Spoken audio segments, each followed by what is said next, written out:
place, I'd like to share these recordings with you.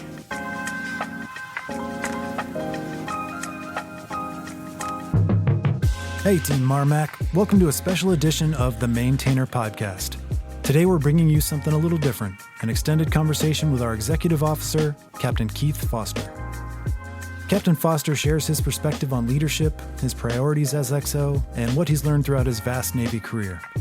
We'll also hear his thoughts on where MARMC is headed, what's next for him, and how every sailor and civilian plays a role in our mission to deliver readiness to the fleet.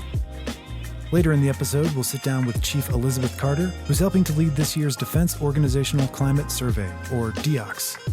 The annual survey launches in early September, and it's your chance to have a voice in shaping the command's future. So let's get the show underway. You're listening to the Maintainer Podcast.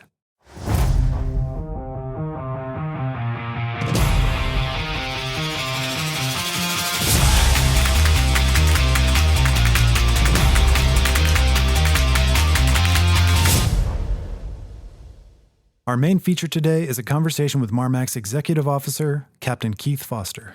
Public Affairs Specialist Oscar Pope talked with Captain Foster about his path to the XO seat, how the Navy has changed throughout his career of over 37 years, and how he balances strategic priorities with the day-to-day realities of ship repair.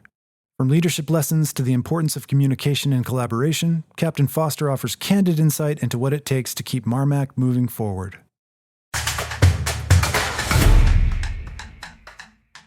All right, today we're honored to be joined by Executive Officer of Mid-Atlantic Regional Maintenance Center, Captain Keith Foster, a leader with over 37 years of distinguished Navy service. As he prepares to transfer to a new command, we're taking a moment to reflect on his journey, his leadership, philosophy, and what lies ahead. XO, welcome to the show. Thank you. We're going to go over your journey here at MARMC. We'll cover some sections. We'll go into career origin, into milestones, leadership, team culture, experience at the maintenance facility, personal reflection in your stories, and lastly, the road ahead. But first, start us off at the beginning. What inspired you to join the Navy? Well, I'll be honest with you. It's like most sailors, what inspired me was the fact that, I was married, wife was pregnant. I didn't see a lot of options because I had a hard time paying for college, for school. And so I went ahead and I figured I'll join the military. Tried to join the Air Force. They didn't want me. And of course, as I'm coming out of the Air Force recruiter, the Navy's like, hey, let me guess, they didn't want you. Nope. He goes, we do. And I kind of didn't pay attention to him.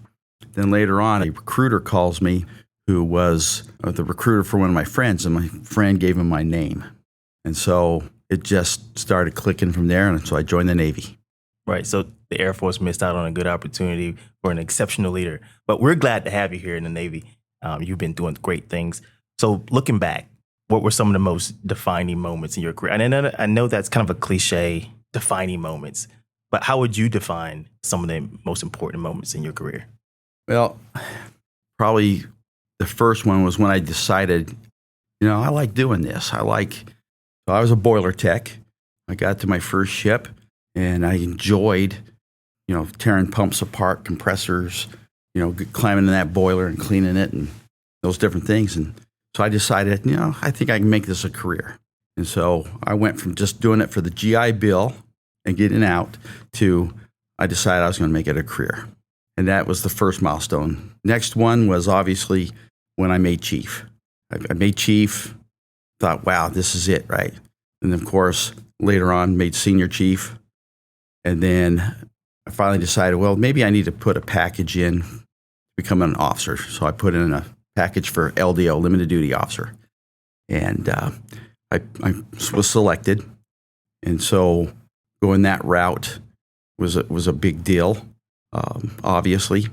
And then probably my first chief engineer's job, my second chief engineer's job, my third engineer's job, were big milestones.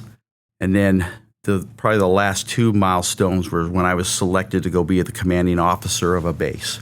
And I was the CEO of NSA Panama City, down there where the dive school is. And that was a big deal. And then the final one was being selected to come here to MARMC to be the executive officer.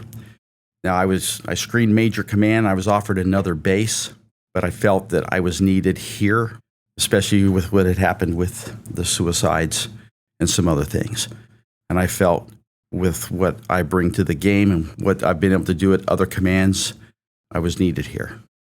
Right, those are definitely some exceptional milestones, which many leaders share in those same milestones with everything from way back when you joined until now, how it's changed. How do you see the Navy, how the Navy has evolved since the first time you put on uniform? There's been a lot of evolution in 37 years. The biggest thing I've seen, though, is when I came in, I remember my company commanders, which they don't call them that anymore in the boot camp. They're recruit division commanders now, RDCs. But it was called company commanders. And I had these two bosun mate first classes. And they decided they didn't like the master at arms that was there. And I remember being one wartman going, "Hey, so you think you can kick my butt, right?" And our master at arms was a big guy. And he goes, "Yeah." Next thing I know, that guy was on the ground. Sucker punched him in the gut. And then my first counseling session on my first ship, I told a second class petty officer to go pack sand, but not in those words. It was a different word I used because he wanted me to get in the bilge, and I'd been watching people pee in that bilge. I'm like, I'm not getting in that bilge. And so my first counseling session was behind the boiler. So we don't do those things anymore. And it's a good thing we don't do those things. You can't operate off of fear. One of the big changes we've done is we operate of, this is what you do, this is how you get recognized, this is how you succeed, letting them know what's available to them. And because of that, these sailors know they have a choice. Now, some old schoolers out there are going to say, well, no, we need to go back. I don't think so. We don't operate that way. If I want someone to do the right thing, I want them to do it because they want to and because it will make them more successful instead of operating out of fear. So that's one of the biggest changes I've seen through the years. The other thing that I've seen is some of these younger sailors coming in now, they're 10 times smarter than what I was coming in, right? The capability of these sailors now is amazing.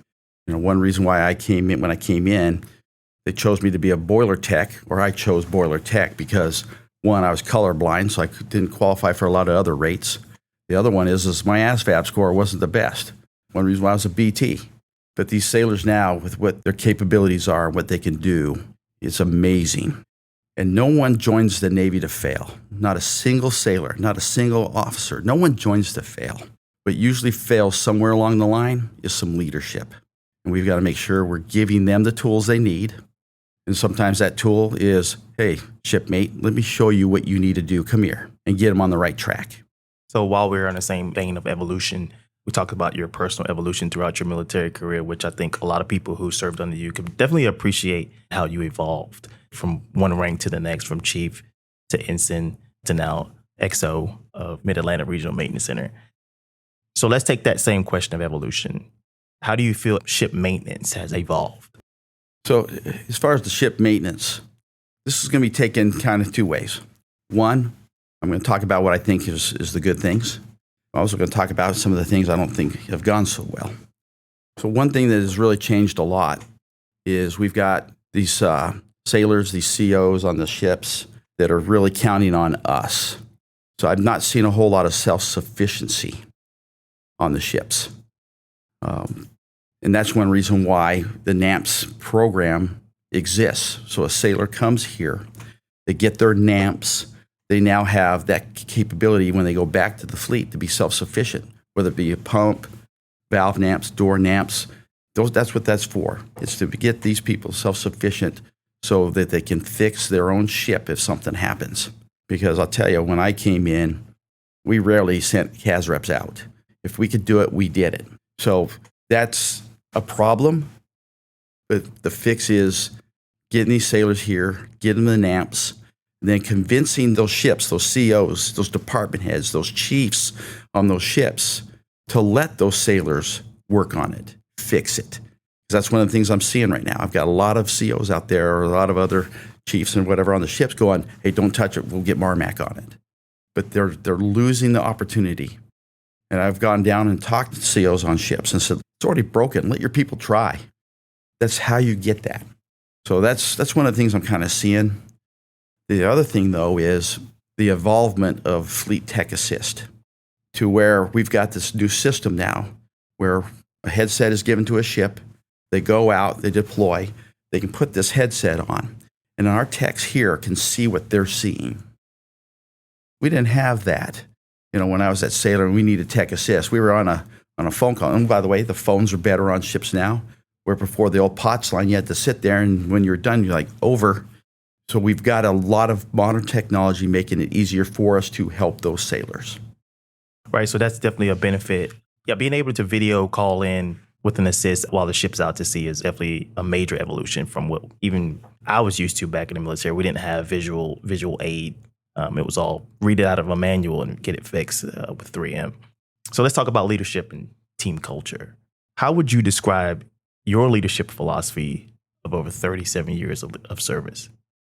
So when we went through kind of like those milestones and things, those milestones were capable or available or happened because of a very simple philosophy. And I've said this quite a few times to a lot of the chiefs and officers, and it boils down to this: just care. Just care enough about yourself to do the best job you can do. Just care enough about your people to make sure they're doing their job and learning and doing things within their capabilities, and sometimes stretching to get more capabilities. Just care about the command and its mission. People ask, how'd you get from E1 to 06? Care about the mission. What's my piece of that mission? How do I make sure these things are happening? Once you move up into that leadership, now that's part of it too. How do I make sure my people are successful carrying out the mission? So you got to look at that. The other one is care. Just care about your family. Make sure they're safe and they've got what they need. That way you can focus at work. And it boils down into basically the last part of that statement is just what the first was. Just care. It goes a long way. You cannot be a leader if you're selfish. There's no way anybody wearing any kind of positional authority, whether it's on the front tab of that uniform or if it's a civilian that is a GS-12 supervisor, you cannot be selfish and lead. You've got to think about your people. You got to think about the command, and you got to think about your purpose in the United States Navy to make sure we're doing what we need to do. Those ships go out there. Those sailors have the tools capable to do what I say is God's work, protecting the sea lanes. And sometimes we may have to put warheads on foreheads. That's right. I think many people can agree, especially many people that I've talked to, about how impactful leaders have been in their lives. And one of the key things that they mentioned was so impactful between themselves and the relationship with their leader is that their leader showed that they cared. So that's a very important aspect of leadership, is just showing that you cared. And I think a lot of people could agree to that. And I'm going to kind of expand on that a little bit. So if you take a look at Captain Young, you could tell, just talking to him, that he cared. We've got the same thing with Captain Heminger as the CO here. You talk with Captain Heminger, you can definitely tell he cares about everybody here. He cares about this command and to be able to do its purpose of delivering readiness. That's what our purpose is. I know we have that little thing that says we fix ships on our hats, and we've got that motto all over the place. But if you think about it, if we are fixing those ships, we're delivering readiness to the fleet. That's right. That's right. So, you talk about caring. A lot of sailors, may be a little, disgruntled, just a part of being in the military, being part of an organization. You've had to do countless XOIs, and you had to make tough decisions there. What may seem to one that you don't care, but we know that's not the case. So give us an example of one of the tougher decisions you had to make while you've been here. Probably the toughest decision was whether or not to take a sailor and basically recommend to the CO whether that sailor should lose some rank, forfeit some pay. These junior sailors are in a rough spot, but we've got to look at how do we maintain good order and discipline. And sometimes it goes to that cliche that you hear out there, especially in the South. And when I was stationed in Texas, the whole thing of, do a stupid thing, get a stupid prize, right? And it's not because we want to do that. I don't like that. My least favorite thing in the world is doing XOI or seeing someone go to captain's mast. And when I was in command of that base, I did not like doing captain's mast. It's my least favorite thing. But we have to do it. We have to make that hard decision so that everyone understands that there is a price to pay if you step over the line or you don't do what you're supposed to do. Yeah, I think that's spot on. In practical terms, What does it look like in practical terms to show that you care or take care of your sailors? When you have to do all of XOIs and making these tough decisions, how do you turn around and now make that look practical? That particular part, I don't know how you make that look practical. But there's other ways to show. So we have sailors that are having problems with pay. We've got some sailors that are having problems with Navy housing. We have some of our civilians that are having issues with pay or other things as well. So I know when Captain Heminger or myself or CMC, we hear about these things, then we will dive into it and figure out what's going on. So case in point, we have a sailor who his AC went down in his unit. He lives in Navy housing, right? Of course, these housing is now privatized. We've got Liberty company out there managing these. And his AC went down on June 19th. I wish the sailor would have told us about this sooner, meaning his chief and his division officer. I wish he would have told us this sooner. We find this out in what we call the triad call with the E6 and below sailors when we do the WITs. And this sailor came out, it went down on the 19th, and it did not come back. It didn't get fixed until July 10th. If he would have told us, we could have got him, one, put into some lodging somewhere, because he has a 9-month-old baby in that kind of sweltering heat that we've had lately.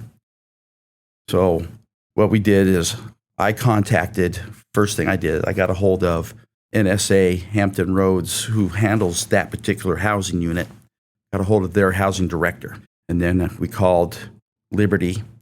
And then I made sure that all that action, the warrant officer, who's his officer, knew about it, and his chief. And then they picked up the ball and they kept pressing and pressing. And now that young man, that sailor, has been given compensation for his hotel stay that he paid out of his own pocket, as well as some other funding back for portable AC that he bought to put into the unit. That type of stuff. They see that we are engaged with whatever we got to do to help them.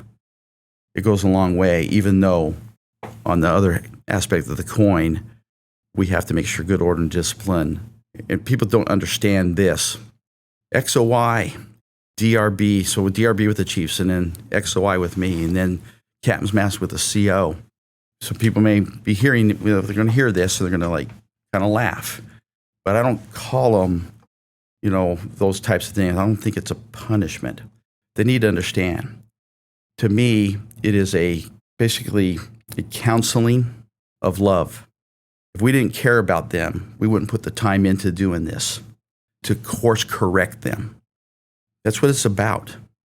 It's how can I salvage this sailor? It's not about, I'm going to tear you down. That's not what it is. It's like, how do I get you to course correct? Because I want to see you succeed. You had a hiccup, you had a fall, you had a trip here. How do I get you back on course to succeed?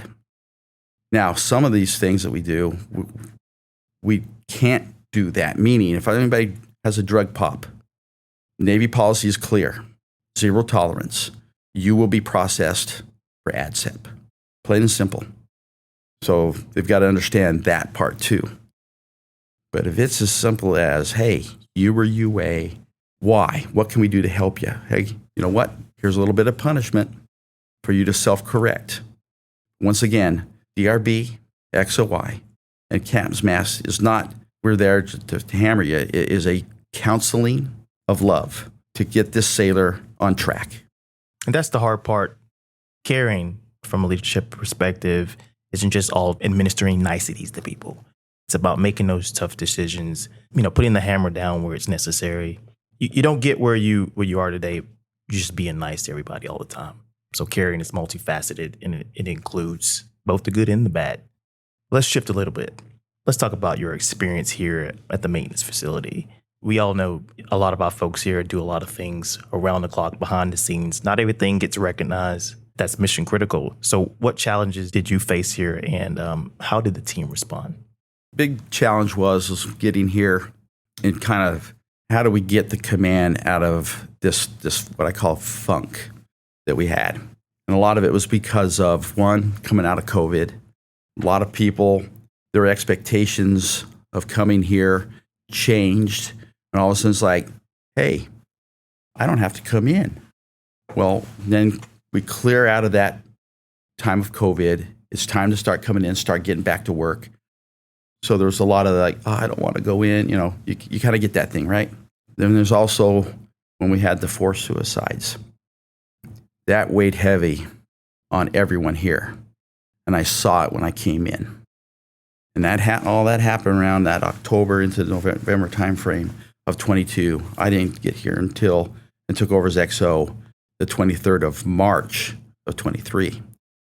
But you could still feel that weight and that heaviness. So how do we get out of that? And so the things that were started that I was asked to carry across the finish line and get going, 1 mental health counselor's here. So we had kind of talked about that ball started kind of rolling, but it had stalled. And so Captain Young asked me to take that and roll with it and figure out what we got to do. That included Code 400 with contracts, and that was 1,100 working those. A lot of people brought into that to bring that to fruition. The other one was with me working with PERS on changing some billets to be able to get a chaplain permanently here. And so what I had to do is look at what billets we could give up. We gave up 4 enlisted billets that hadn't been filled for like 10 years to get these 2 officer billets. One was a chaplain, the other one was a medical officer here. So working those and getting that to fruition, if you take a look, probably the biggest thing that has helped with the climate here, especially with sailors, is those mental health counselors, that chaplain, and that medical officer. The other thing, I'm going to toot my own horn. I shouldn't, but I will. When I got here, I asked, why are we not doing a human factors council? In 2018, a NAV admin went out. Every command is supposed to do a human factors council. And it's supposed to be done at least every quarter.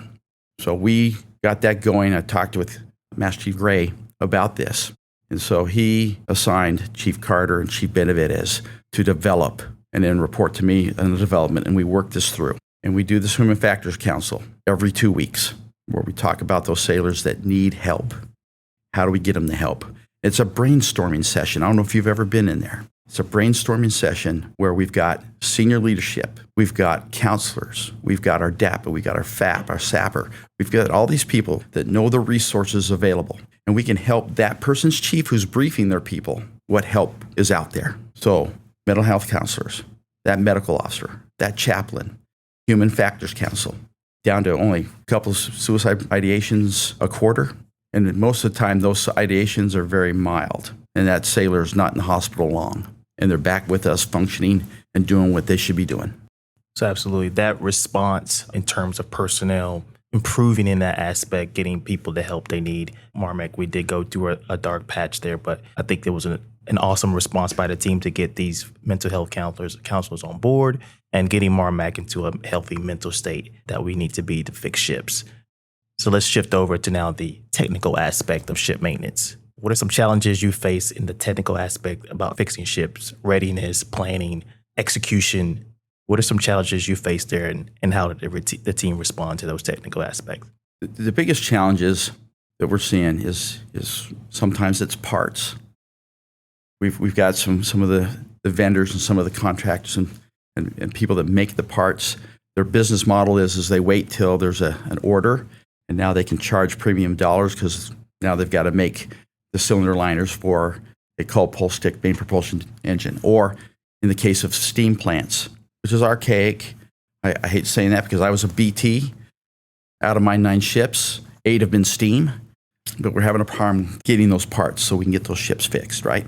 The other part of it is some of the expertise. There's not a whole lot of steam expertise out there anymore. Getting the right people into some schools and getting trained. The other thing that we've done to kind of counter that with steam, we're going to start taking on some boiler work in Code 900 that hasn't been done in a while. And so I've got some sailors being trained on some of that boiler work. That's going to help out there. The other aspect and troubles we're seeing as far as getting avails planned, getting avails executed, is how do we get the ships to be their own advocate? One of the things I've seen for a few years now is a lot of ships, and I did this when I was the N4 for a squadron. The ships that were very successful were the ones that kept ownership of the ship. They still mustered on the ship, not the stupid barge. They held clamp down in cleaning quarters every day on that ship They didn't do this. Well, the yards were supposed to do a sweep down at the end of the day. They kept ownership. Those were the ships that were successful through the yards. Then you look at the other ships that will go ahead and they'll wipe their hands. Here you go, contractor, yards, the ship is yours. We're going on max liberty. That presents a challenge, and especially when we're trying to get that ship out of that avail and getting ready for LOA and getting to where they can get into the training cycle. So that's been a hard piece of the puzzle of the work. And I know the Commodore over at Surface Group Mid-Atlantic has asked several times for me personally to go and mentor some chief engineers. And so is that in my calling and in my charter? Is that under my responsibilities in the SORM for here at MARMC? No. As XO, my thing is keeping the administrative wheels rolling, making sure we're taking care of the sailors and our civilian employees are taken care of. But I'm willing to go to those ships and do that. And I've gone and I've mentored some of the big deck Changs. I've spent a week on some big decks. I've traveled up to Earl, New Jersey for a certain one that was up there to help them get out of their own way. And sometimes we have to do that. So what's your message to the fleet COs? Like you mentioned, ownership. I remember back in the day, we did our own sweepers. We did pretty much everything ourselves, and it was minimal contractors to do the job that we were set to do. So what is your message to the fleet in terms of readiness? How can we get ship's force personnel more ready to handle their own ship's issues? So my message to those COs is let your people continue to do what they did before you even went into the yards. The daily routine of clamp down, clean quarters, that daily routine of you must run the ship, meetings are held on the ship, even though there's all that work going around. Okay, that barge should only be so that you've got some computers to be able to manage SCED and 3M, and it's, oh, by the way, the feed the crew, and then, of course, for people that are in the duty section to be able to get some rest and sleep. Other than that, you should be doing everything on that ship, plain and simple. Keep ownership. The other part of that is a lot of people think taking care of a sailor is giving max liberty. That's not taking care of a sailor. Managing the expectations, letting the sailor know what they need to do, and then rewarding them for the successes of that ship and of what they've done. That is taking care of a sailor. Personal reflection. I know you've got a million sea stories to tell, but we don't have that much time. So what's one thing that just kept you motivated throughout the years? You know, there's been some times where I felt pretty beat down. I remember right before Iraqi freedom, I was the MPA on the USS Dubuque, LPD-8. It's an old steam LPD. And we were coming out of the yards. And then we were told, listen, you're not going to have a normal training cycle. You're going to do your training on the way out to the Persian Gulf to start this action. And what they did is they took 7 ships from San Diego, 7 amphibs, and they took 7 amphibs from over here in Norfolk. Each coast called it the Magnificent Seven.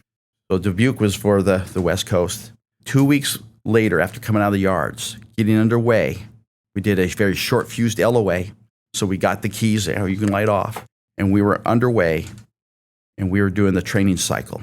I averaged about an hour of sleep a day because as the MPA, I was also the ETT coordinator.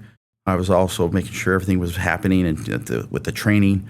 And oh, by the way, correcting anything that ATG / and back in that day it was N82, which is now EAP, Engineering Assessment Specific. We're finding and correcting. It was pretty bad, right? But what kept me motivated is I saw my sailors rising to the occasion, fixing those discrepancies, those hits, saw them getting better and better and better at evaluations or through the drills, all of those things. Watching them kept me motivated because I also know they didn't need to see me kind of having those down moments either. I waited till I got away from everybody, whether it be in the log room, the door shut, or back in my stateroom or whatever. But that kept me motivated watching them succeed and watching how well they did. And we went out and we met mission. And in fact, during that particular thing, after we dropped our Marines off and they went into Iraq, they decided they were going to make our ship the prison ship. And so our entire well deck was filled with fencing and cages. It was pretty wild. And they put water cannons up. as well as they went ahead and put some machine guns up on the side walls. And we started calling ourselves Stalag 8, LPD 8, and seeing our sailors transition roles from an amphibious assault ship to now we're this prison ship. It was amazing to watch that. It's nothing more rewarding than to see your folks that work for you just succeed. If that doesn't instill motivation in any leader, I don't know what does. Your endeavors to succeed are basically defined in those who are executing the job, right? If they're doing good, it's a direct reflection of your leadership. So thanks for sharing that. So let's look ahead. You're going to your next assignment. What are you most excited about? So it's bittersweet. So I'm going back to a job I did before. I was the director of engineering training for officers up in Rhode Island. It used to be called SWAS back then. Now they call it SWISIC. It's going to be neat to go back and be the person that's responsible for making sure these engineers are trained as far as the officers, because it's one of the things I'm kind of seeing lacking. And that's one reason why I've been asked to go back up there. There's been some people who basically said, who did it and who did it correctly last time, and are they still in the Navy? So I am. The thing is I don't like the professional look of we're putting a captain who is the senior 6130 LDO in the Navy in a commander's job. But I've been asked to go correct something and make it better, and then I'll hand select the commander that will relieve me in there. And right now we've got some LDO engineers on some big deck amphibians, because that is a post-big deck Chang job that are killing it right now, doing very well. So I've got a good choice out there. But the thing is I thought I was going to be here until September of 26 when I hit my stat time of 38 years. That's the max an LDO captain can stay 38. And when I say that's the bitter part, I wanted to stay here. I love it here.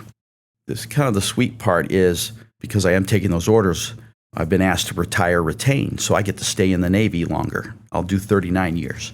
And maybe I can convince them to let me retire retained for another and go 40. We'll see. Boils down to this. They're going to have to kick me out, kicking and screaming. Because I love the Navy. I love this organization. I love the leaders that I saw mentor me and get me to this point. I love being able to take care of sailors and mentor them.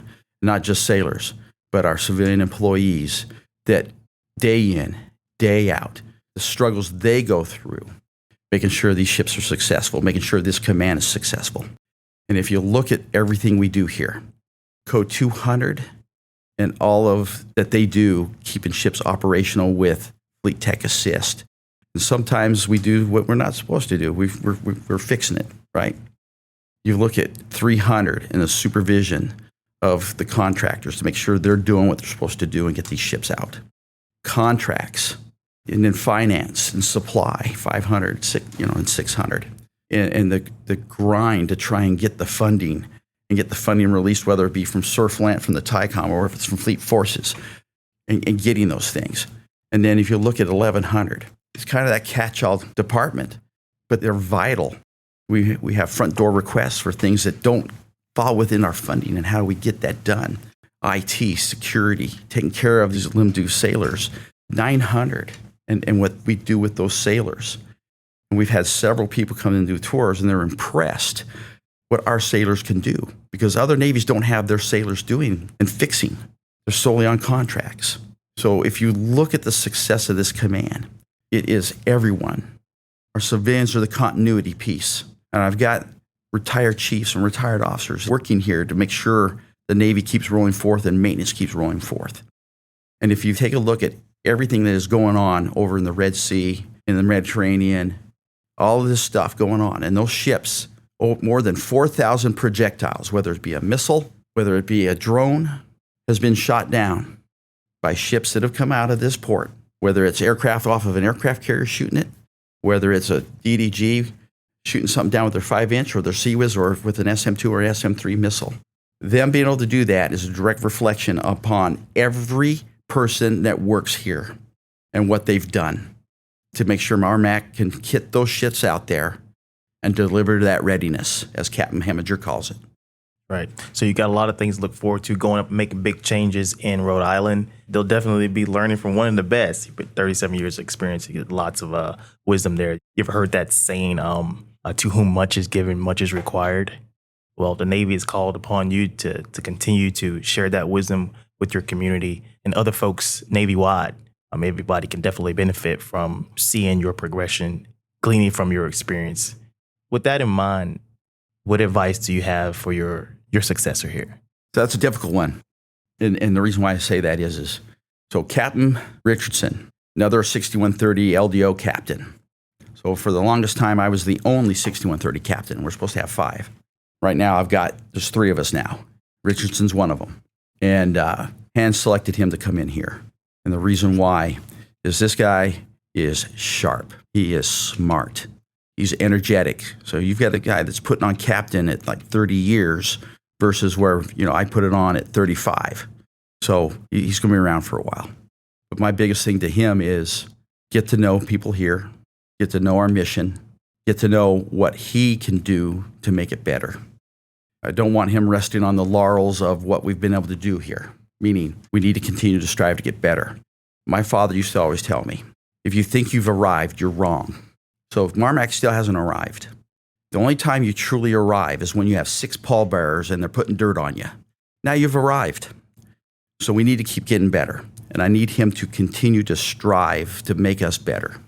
XO, it's been a privilege to have you here with us today. Thank you for your service, your leadership, and for sharing your wisdom. Best of luck to you at your next command. We know you'll continue to make an impact wherever you go. I appreciate it. And once again, it's bittersweet. I thought I was going to be able to stay here and close out my career as the XO at MARMC and love it here. And maybe I could have gotten a job here after I retired. And maybe that still could happen. We'll see. Thank you so much.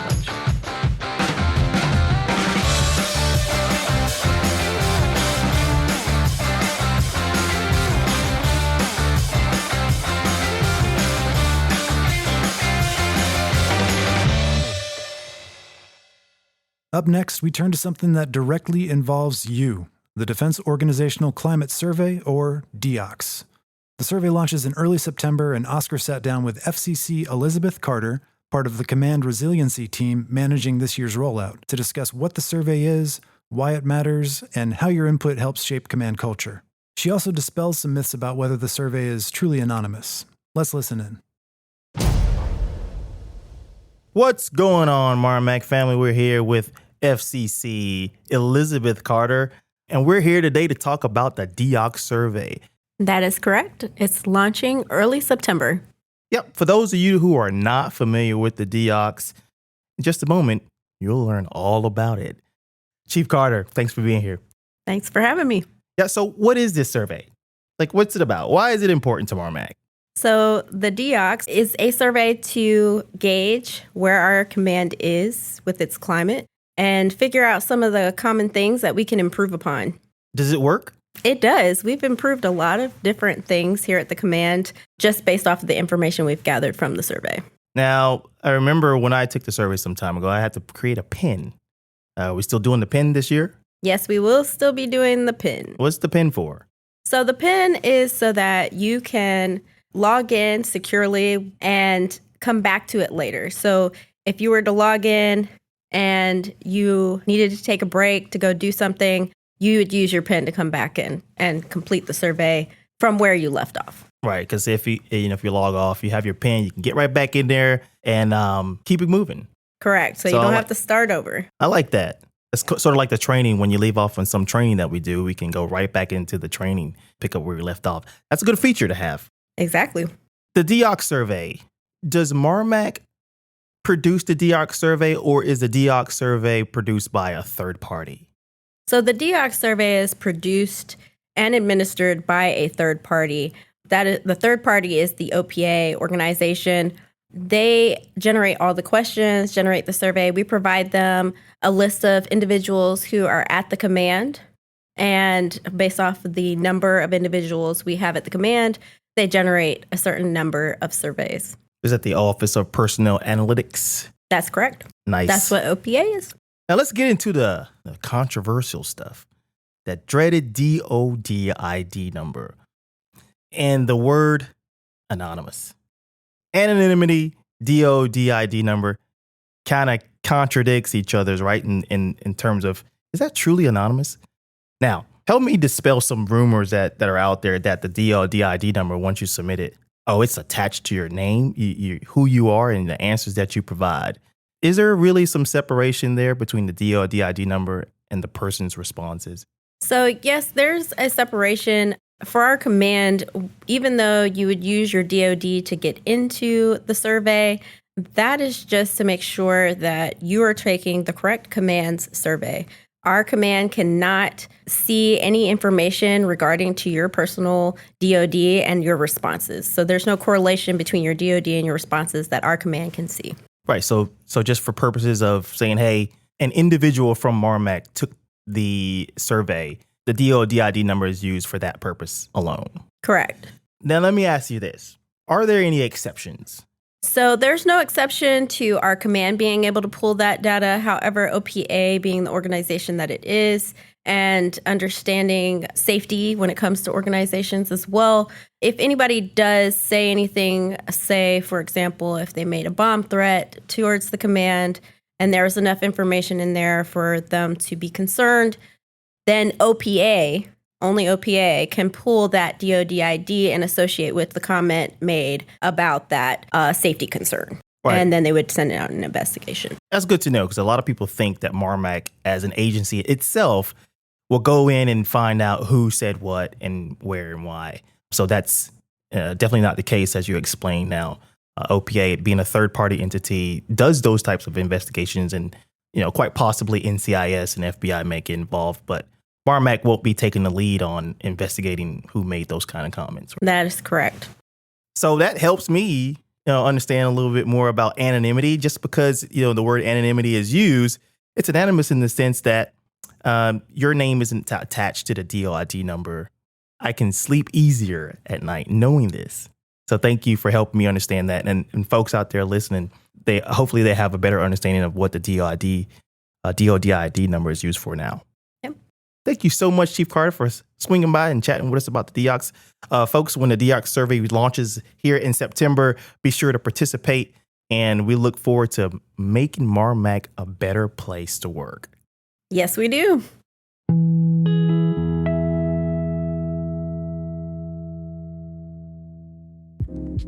That brings us to the end of this special edition of the Maintainer Podcast. A big thank you to Captain Foster for his hard work and dedication as MARMC's executive officer, and to Chief Carter for helping provide some insight into how the DEOCS survey works. If you haven't already seen it, be sure to keep an eye on your email for the DEOCS link and take a few minutes to complete the survey. Your input truly makes a difference. And now I'll pass it off to a few of our shipmates to help close us out. This is ET1 Noli. This is HT3 Willette. This is BM2 Christian. Maintainer Podcast. It's produced by the MARMC Public Affairs Office. Follow us on Facebook and LinkedIn by searching Mid-Atlantic Regional Maintenance Center. You can also check out the MARMC News and Event page on SharePoint to stay current to stay current with everything happening around the command. If you have an idea for a future episode, or if your team is doing something the command needs to hear about, drop us a line at the Public Affairs. We'd love to hear from you. Until next time, fair winds and following seas. I'm Jared Patch, and this has been the Maintainer Podcast. Over and out.